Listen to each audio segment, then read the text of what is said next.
est optiquement normal, et là, c'est ce qu'on appelle des lésions glomérulaires minimes. En fait, si vous ne faites pas une microscopie électronique, vous ne pouvez pas identifier la maladie. Donc, à l'immunofluorescence, c'est une néphropathie sans dépôt et qui se traduit par des glomérules qui sont optiquement normaux, et généralement, le syndrome néphrotique, il est pur dans la lésion glomérulaire minime. Il est pur. Alors ici, c'est la deuxième catégorie, c'est les dépôts extramembraneux, ici, à ce niveau, et on appelle ça une glomérulonéphrite extramembraneuse. Vous allez avoir ici, à l'examen au microscope optique, un aspect de membrane basale rigide. Et là, vous allez avoir une néphropathie proliférative. Vous avez une prolifération endocapillaire avec les cellules endothéliales, une prolifération de l'axe mésangial, des cellules mésangiales avec éventuellement l'axe mésangial. Donc ici, vous avez vu le glomérule. Vous allez avoir ici la cellule épithéliale, vous allez avoir la membrane glomérulaire, vous allez avoir la cellule endothéliale, la chambre urinaire ici, et vous avez le côté plasmatique ici, et vous allez avoir l'axe mésangial à ce niveau. Donc ça, c'est important. Alors, dans la lésion glomérulaire minime, au microscope électronique, vous allez avoir une fusion des pieds des cellules épithéliales. Les cellules épithéliales qui sont agencées structurellement sur la membrane basale vont fusionner. C'est-à-dire qu'il y a une anomalie donc, de la cellule épithéliale. D'accord? Donc ici, quand on fait la biopsie, on vous dit LGL, on vous dit GEL, on vous dit il y a une prolifération endo-membrano-proliférative, vous avez cet aspect. Alors ici, ça c'est la hyalinose segmentaire et focale. Vous avez des dépôts hyalins à ce niveau, au niveau du I. Ça peut être à la périphérie, ça peut être au niveau interne. Et vous allez avoir au stade final de la hyalinose une déstructuration du glomérule. D'accord? C'est une maladie particulière qu'on appelle la hyalinose segmentaire et focale. Voilà. Alors, la hyalinose segmentaire et focale, vous avez vu toutes les étiologies de cette hyalinose. Vous pouvez avoir donc des altérations glomérulaires, vous pouvez avoir donc, un reflux, vous pouvez avoir donc dû à une agénésie, elle peut être d'origine diabétique, elle peut être associée donc à une toxicité, elle peut être associée également au VIH. Donc, quand on a une hyalinose segmentaire et focale, la première des choses, est-ce qu'elle est idiopathique ou est-ce qu'elle est secondaire? Si elle est idiopathique, c'est bon. Si elle est secondaire, il faut rechercher toutes les autres causes. Donc, c'est pour ça que l'histologie rénale ne suffit pas. Si on n'a pas une batterie d'examens en notre position, et les choses essentielles, c'est de faire une sérologie de tout le virus et également faire un bilan immunologique. Bien sûr, il faudra toujours se baser dans le bassin méditerranéen pour voir s'il n'y a pas des infections endémiques, comme le paludisme. Le paludisme peut donner une glomérulonéphrite extramembraneuse. Vous avez certaines infections qui peuvent donner des néphropathies. D'accord? Alors ici, vous avez un aspect particulier de glomérulonéphrite extramembraneuse de type 1. Donc là, parce que la glomérulonéphrite extramembraneuse, elle est donc classée en trois positions selon le type et l'importance des dépôts et selon la situation des dépôts extramembraneux. Oui? Est-ce qu'elle est corticosensible chez l'enfant? La HSF? Oui, elle peut être corticosensible, mais malheureusement, elle est souvent corticosensible, partiellement corticosensible. Il y a une corticodépendance dans la HSF chez l'enfant. Mais elle est plus rare. Hein. Elle est rare. Elle n'est pas fréquente, elle est à 10%. Alors que dans la lésion glomérulaire minime, c'est 75%. Elle est très fréquente. Heureusement d'ailleurs. Hein. C'est pour ça que vous ne verrez jamais une biopsie chez l'enfant. Alors ici, ça c'est l'aspect particulier des dépôts dans la glomérulonéphrite de type 3, où on a un aspect en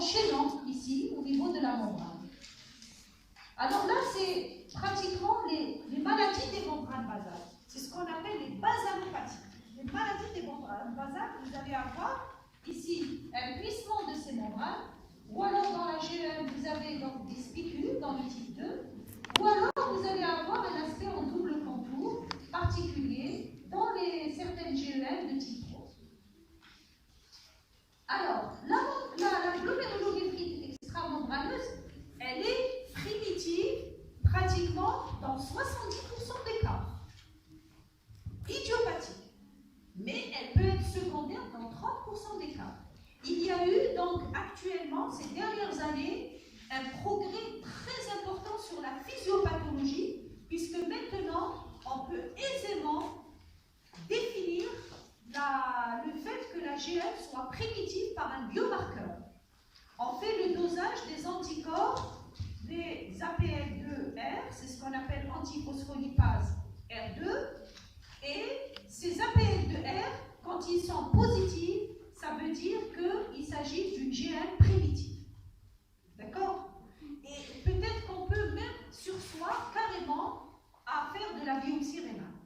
Donc, dans les années à venir, comme c'est un examen très invasif, il arrivera un jour, peut-être, de faire des biomarqueurs de certaines néphropathies qui nous confortera parce que malheureusement, il y a un grand nombre de malades qui arrivent au stade terminal avec notion de néphropathie indéterminée. Alors, ces néphropathies indéterminées, si on arrive un jour à utiliser certains biomarqueurs, on pourra peut-être orienter le diagnostic étiologique en disant c'est une maladie interne parce qu'elle est spécifique à cette maladie. Mais on n'est pas arrivé à ce stade. Donc vous voyez ici, vous avez les maladies systémiques, les néoplasies, par exemple le Hodgkin et le lymphome non-Hodgkinien, et les médicaments et les toxiques tels que le sel d'or, le captopril, l'intoxication au métaux lourds, le captopril à forte dose. Contrairement, c'est un peu contradictoire, on utilisait le captopril pour réduire la protéinurie, mais dans les premiers essais, quand on utilisait du captopril à plus de 150 mg par jour, on avait donc le risque de développer donc, des glomérulonéphrites extramolénaires. Alors les causes rares, vous voyez bien, vous avez la réaction du greffon contre l'autre, vous avez le diabète sucré. Il faut savoir que dans le diabète, nous n'avons pas seulement la néphropathie diabétique, mais on peut développer les autres néphropathies. C'est ça qui est... Alors, ça c'est un peu de l'histologie. C'est pour vous donner un aperçu sur l'histologie rénale et sur les différentes atteintes néphrologiques. Maintenant, dans le syndrome néphrotique, puisqu'on a fait une définition basique qui est une définition biochimique, ce syndrome néphrotique, il peut être pur, c'est-à-dire seul. Il peut être impur accompagné avec une hématurie et il peut être accompagné d'une HTA avec ou sans insuffisance rénale. Donc quand il est impur, ça veut dire qu'il y a des autres éléments du syndrome glomérulaire. Alors à ce moment-là, on peut avoir des complications aiguës. Les complications aiguës, ils sont au nombre de 3. Donc là, vous allez avoir d'abord une insuffisance rénale aiguë. Vous pouvez avoir également des thromboses vasculaires et les anomalies de la coagulation et les complications infectieuses.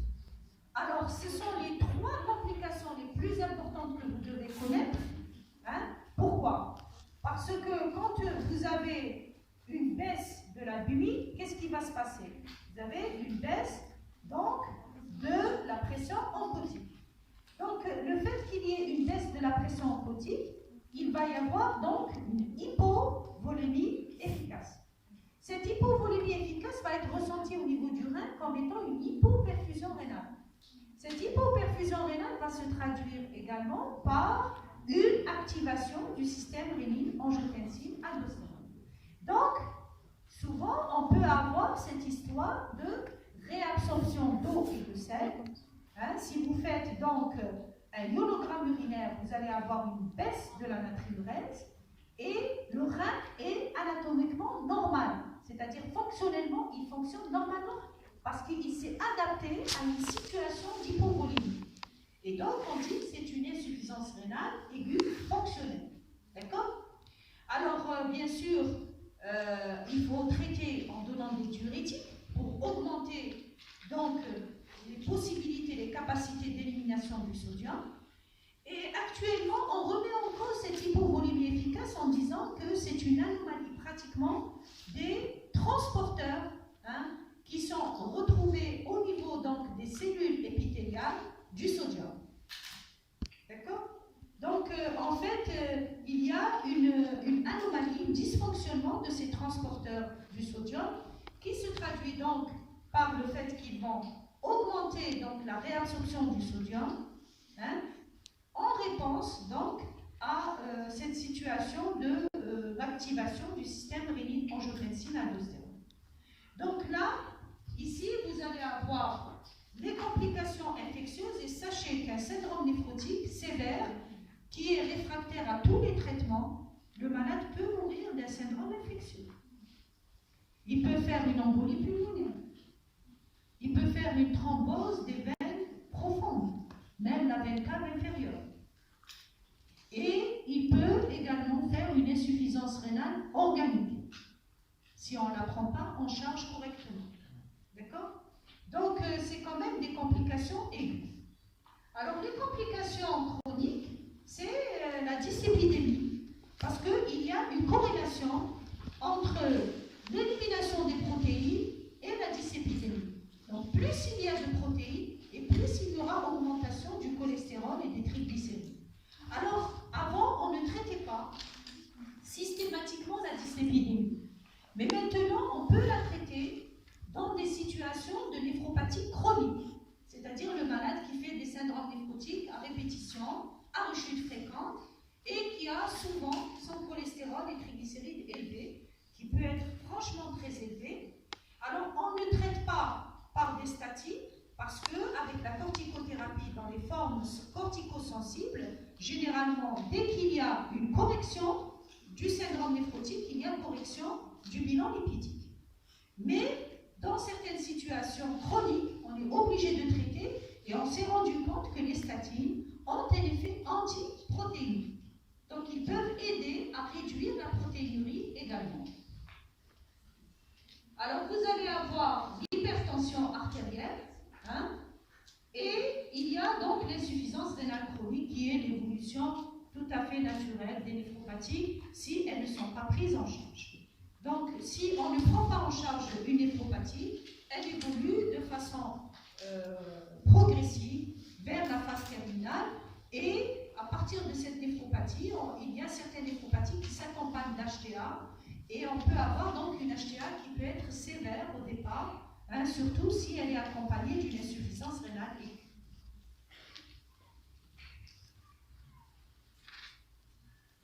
Alors, il y a également quelque chose qui est très important et on passe dessus, c'est la dénutrition. Donc, vous savez que quand on a un syndrome néphrotique, on demande aux patients d'avoir un régime hyperprotidique. Même si c'est contradictoire, il y a une insuffisance rénale, on lui demande un apport protidique, un minimum de 1 g par kilo et par jour de protéines.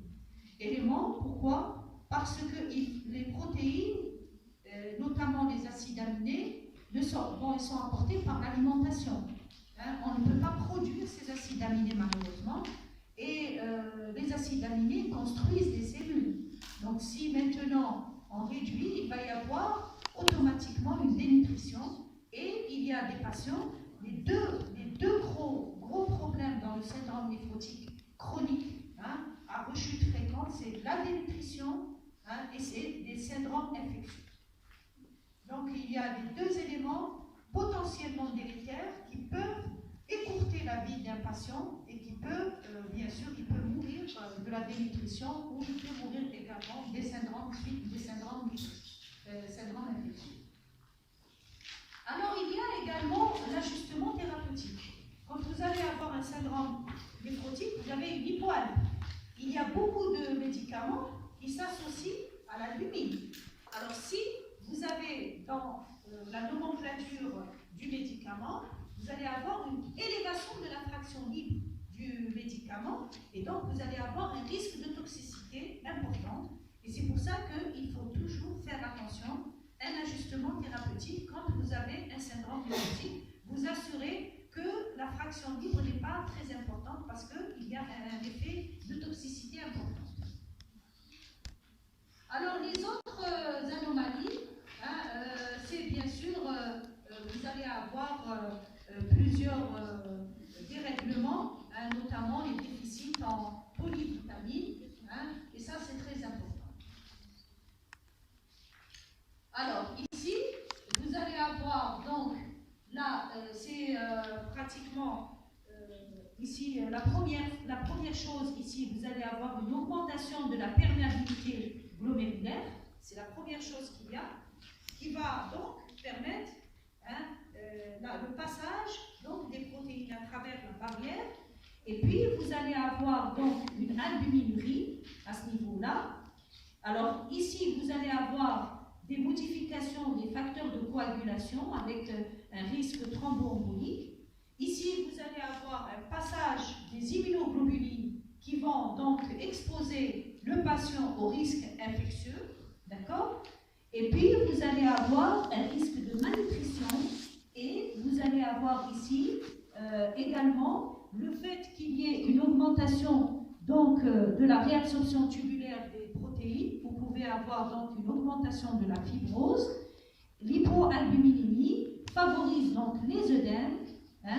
Donc, on va avoir la dyslipidémie. Et puis, vous allez avoir une augmentation de la fraction libre donc, des médicaments.